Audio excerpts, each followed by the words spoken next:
Thank you, Mr Speaker. My question is to the Education Minister. What is the Albanese Labor government doing to cut student debt? Are there any approaches that would leave Australians worse off? Call to the Minister for Education.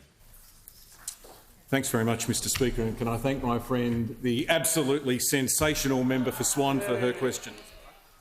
Mr Speaker, if Labor wins the election, we'll cut student debt by 20%. And that will help 3 million Australians right across the country, including 21,000 Australians in the member for Swan's electorate.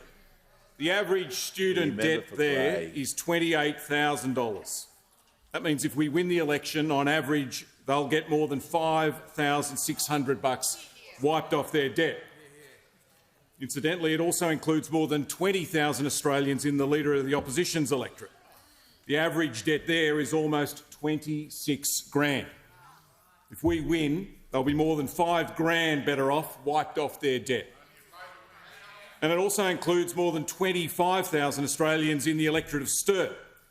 There, the average debt is almost 30 grand. That means if Labor wins, they'll get almost 6 grand wiped off their debt. And it also includes 31,000 people in the electorate of Griffith. There, the average debt is more than 30 grand. If Labor wins, more than 6 grand will be wiped off their student debt. And we think that's good. We think that's a good idea. The Liberals think it's terrible. They've described this as a terrible idea. We want to cut your student debt. What do they want to do instead? They want to cut the cost of lunches for bosses. We're looking to the future. They can't see past lunchtime. If we win, 5 grand off your debt. If they win, 20 grand off the boss's lunch. That's it, Mr Speaker. That's a lot of crock and bush. That's a lot of crock and bush. $1.6 billion each and every year. That's a lot of crock and bush. That's a lot of caviar. That's a lot of deductible degustation. And when the opposition leader was asked about this just 2 weeks ago at a press conference in Goulburn, he said this about this $1.6 billion a year. It's quite an efficient use of taxpayers' money. Order. Order. Members of the member for Hawke. Order. Members on my right will cease interjecting immediately, so the manager can make his point of order.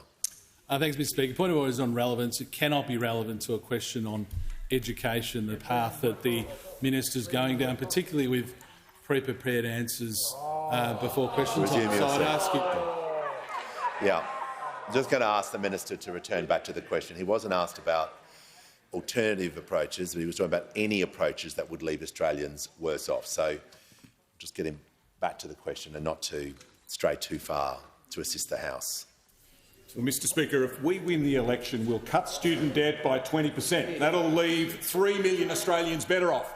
If they win the election, they won't get that. They'll be worse off. Instead, that money will be spent on bosses' lunches. That's the difference. And the opposition leader says that he thinks $1.6 billion on bosses' lunches is an efficient use of taxpayers' money. Doesn't say that about Medicare, doesn't say that about childcare, but apparently cut price crock and bush for bosses, that's chef's kiss. I think most Australians will think it's a crock or something else.